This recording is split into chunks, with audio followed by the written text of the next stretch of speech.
So next is about RNA abundance. This is your gene expression index in microarrays, right? You run RMA to get the expression for each gene based on the microarray signal. Let's think about one transcript. So supposedly each of this green color, or sorry, each of the color represent one different gene. And because they are expressed at different levels, supposedly this red gene is expressed at lower level, the green is expressed at higher level, so you have two copies, and the blue gene is expressed at even higher level. Can you think about the factors that influence how many reads you will see on that gene? Yes. The length of the gene is actually an important factor. You can see this gene, even though the expression level is low, because it's a long gene, when you fragment, there are just more fragments that can be made into a sequencing library. So length is a factor. The simple thing is expression level has to matter as well, right? Yeah, but you can see the expression level of the gene, the length of the gene, the sequencing depth. You can imagine if you put 5 samples in a flow cell versus 20 samples in a flow cell. For that sample on that gene, overall, if your total library sequencing depth is low, you will not get as many reads. And there are some other factors such as library preparation. For example, this is probably a bias. If PCR you amplify a lot, then you will get more. And also alignment sometimes have alignment specific biases depending on the implementation. Yes, Sam. Yes, GC content definitely also influence the read count. In fact, some of the later algorithms, such as DE-seq, you will use DE-seq 2 for homework 3 to look at the differential gene expression, and there they do correct for GC bias. So from run to run, if you look at that sample for all the regions that have some certain GC, you can estimate how much is that GC bias in that sample. Okay. Yeah, so for expression index, the very first level, or at least the first concept that people use is called reads per kilobase of transcript per million reads of the library. And for the first few years, people did use this quite a bit. And so imagine you get the RNA-seq reads, you map it to the genome. Now for each gene, you want to calculate a number based on all the reads that map to it, right? And so what it does is it calculates first of all, it calculates the total library size. So supposedly this RNA-seq is sequenced at 20 million reads. Another sample is sequenced at 100 million reads. Then the first sample will be divided by 20, and the second sample will be divided by 100. You first divide just so that you normalize against the sequencing depths, and all the libraries will kind of sequence around the same depths. And then you divide by the gene length in KB of transcript. Most of the genes are probably like 2-3 KB long, if you only care about the exon sequence. And so if we divide the total library size by 1 megabase, that's a scaling factor, then divide by each gene based on the length of this gene in kilobase, you can see it kind of corrects for the coverage and also correct for gene length. And early algorithms such as Top Hats and cufflinks, they do use that. Recently, people are also using FPKM because early days, we couldn't sequence so many. We only sequenced one end of the reads, and now it's a fragment. You sequence both ends. And so if you just do reads, each fragment will have 2 reads. And so now people just say the number of fragments per kilobase of transcript per millions of fragments. So roughly, the FPKM is roughly half of RPKM. You will do the sequencing alignments in this homework 2. You will see that when you consider the fragment versus only one end, it's roughly half, but not exactly. Because sometimes when you know both better, you can align this in a better place, okay? Roughly half of the RPKM. But later on, another algorithm called RSAM, it's using a different approach. It's called a transcript per million. It sounds kind of the same. So first, it divides the read count by the gene length in KB first, then divide by a scaling factor, basically sum over all this RPK, sorry, it should be RPK, across all the genes by millions. Somehow these two look the same, but they're actually quite different. We'll show you some examples. And the third one is CPM, which is just the count per million, just the read. We do not normalize by gene length. And for differential expression, actually the third one is better. Now for absolute expression level, like a good expression index, RSAM's approach to estimate the TPM is considered a pretty good value. So we'll show you how this is done. I just saw the slides from Josh Starmer from North Carolina. So it's really, using this example, you can see the difference. For example, we have 3 different libraries in here and 4 different genes, A, B, C, D. And this length here is the gene length, okay? And so we are reading this, 10 reads from gene A, 20 reads from gene B, and so on. And so if you look at the total reads, it's this much. For this example, we're gonna only normalize by tens of reads. In reality, when you have tens of thousands of genes, we normalize by million reads. Okay, but so supposedly now our scaling factor is 3.5, 4.5 for this. And so using the RPKM approach, we will divide each of the, or normalize each of the original reads by this scaling factor. So each of the original data is divided by 3.5 to this value. So in RPKM, we normalize by the library size first. Then we normalize, from this we normalize by the gene length. So 2.86 is divided by 2 for a 2 KB gene.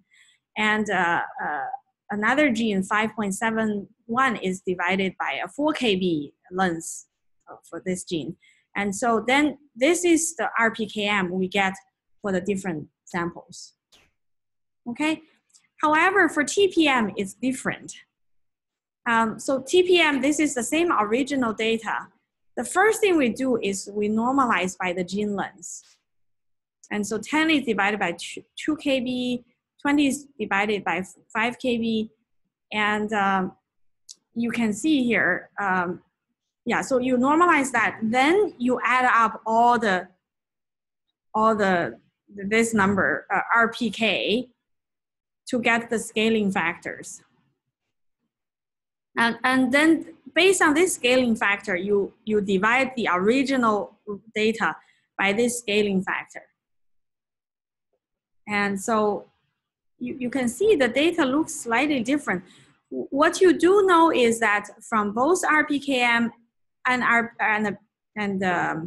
TPM, these 3 genes in the first sample are expressed at the same level, and also these 3 genes are expressed at the same level. You can see here, from RPKM and TPM, these are expressed at the same level. However, when you need to compare this gene between different samples, TPM is actually better because after this normalization, all the sum of the sum of this value across all of them will be the same. And so you can compare the same gene across different samples. Whereas in the RPKM level, after this normalization, you add up all the columns. They do not, add up all the rows. The sum of each column is not the same. Yeah, so this is the difference. The proportion of reads mapped to a gene in each sample is more or less comparable for TPM. So it depends on whether you normalize by total library size or whether you first normalize by the gene length. You will get a slightly different results. And so now people believe RSAM is a better quantification of transcript. Okay. Question, yes. Usually we use RDC for new organisms to discover new genes. But we don't know that genes. Well, so there you first have to do realignment, right? So depending on the question, I think you have to somehow validate this gene and figure out, I think it will be a totally different problem. You first have to validate indeed this is a gene, and you might want to figure out the full length doing a 5' racing to get the full transcript, and then you do the mapping. Then you can annotate the exons. Yeah, but that's in some sense you will not, it's a different question. You will be more focused just to answer that question, okay? Yeah, so one thing you might want to know is that the statistical power of detecting differential expression is also quite different. You can imagine with Affymetrix array, if the expression level is low, you will have more noise, but at least that probe is forced to at least investigate this gene. Whereas with RNA, your total library size is this much. If the highly expressed genes are using up the reads, then the lowly expressed reads will not have enough reads, right? They kind of compete for all the reads you give this sample. And so there are some things you have to care about. The first few factors, it doesn't matter whether you do microarray or sequencing. Sample size, like if you want to look at cancer normal, yeah, you need individuals, tumor samples, that you still need the sample size. It depends on the true fold change of this gene between the two conditions. Obviously, if you don't have real differential expression, your power for detection is less. The dispersion of the data, which means how much is this gene varying across all the samples you have, that's also an important factor. But also, the read count actually matters. For example, if I have one gene that is short and another gene that is long, and they are expressed at the same level, in that RNA-seq sample, I will have fewer reads on A and more reads on B. And if I have multiple samples like this, and they do have consistent differential expression, my power to detect differential expression is much higher on the long genes. It's like if I give you a coin to flip and I ask you whether it's a fair coin, if you only flip the coin, say 10 times, and you get 8 tail and 2 heads, you don't know for sure that this is an unfair coin. But if you flip it 1,000 times and you get 800 times head and 200 times tail, you know for sure, well, you almost know for sure that this is an unfair coin, right? So the differential expression of genes depends on the gene length. Even if these two genes are expressed at the same level, because if the gene is longer, you do have more reads, and that will give you more confidence that it's different between the conditions. Okay, so that's why when we calculate the differential expression, we want to use the original raw reads. We do not want to use either RPKM or TPM. For example, supposedly our original, say original read count of mean 100 follows some distribution. The standard deviation is 10. If you have so basically, if you just scale, if a gene is short, you don't want to just scale all of them up, because if, how do I say this? Let's just say this, if the gene expression is, or you have more read, your variance would be smaller because you have higher confidence that this read is around that. Whereas if the expression level is low, or at least the read count is low, if you just scale it up, because TPM or RPKM, you do this type of scaling based on the gene length and your library size.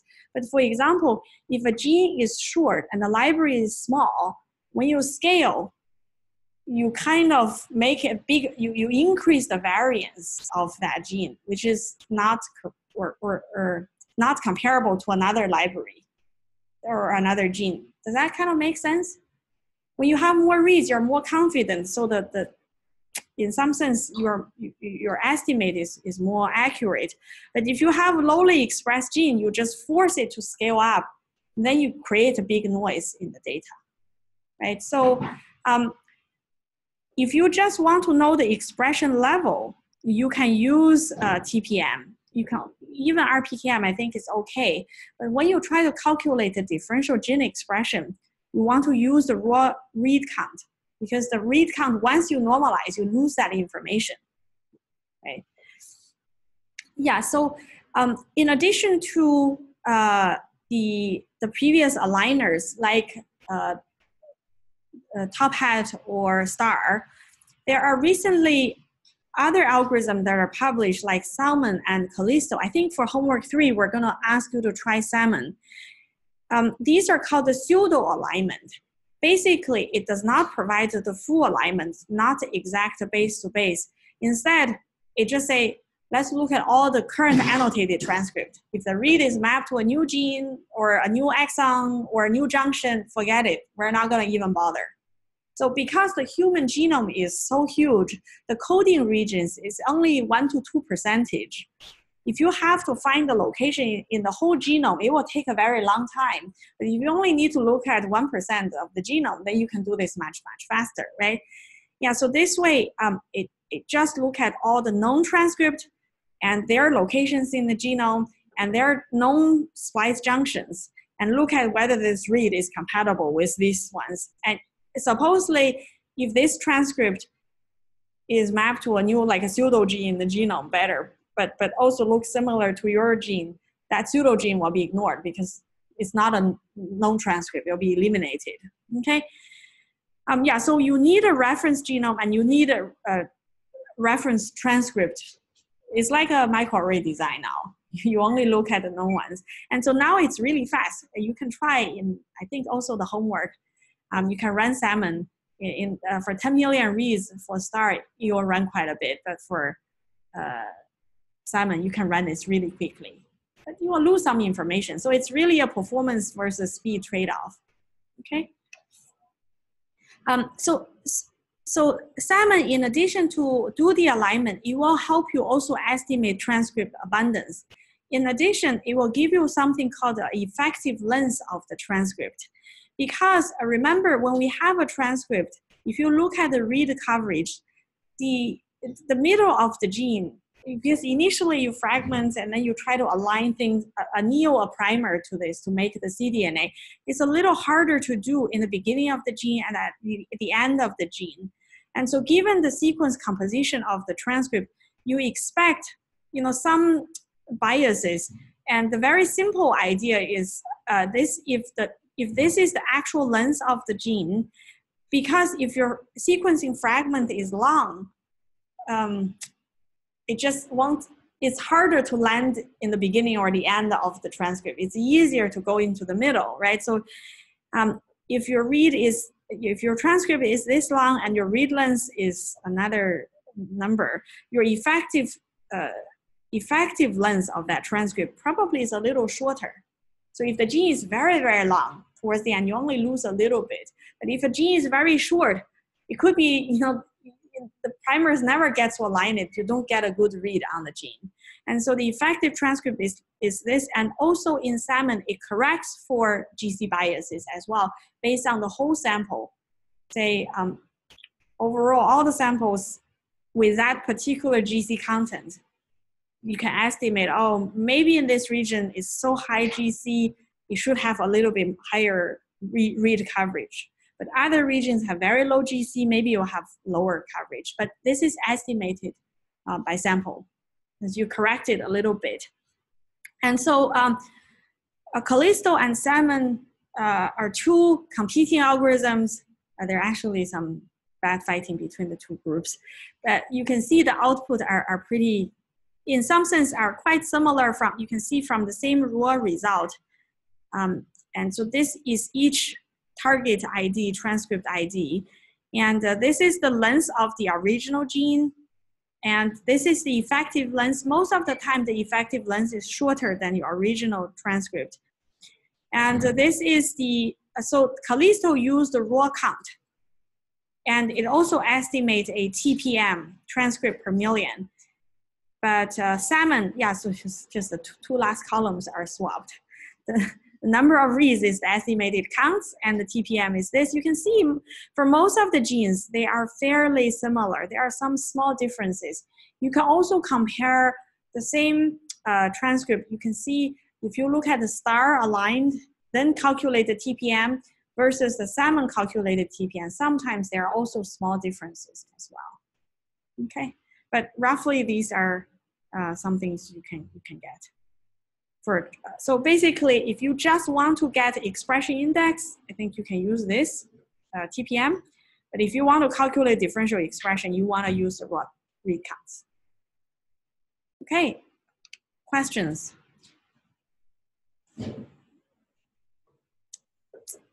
Trying to get this working.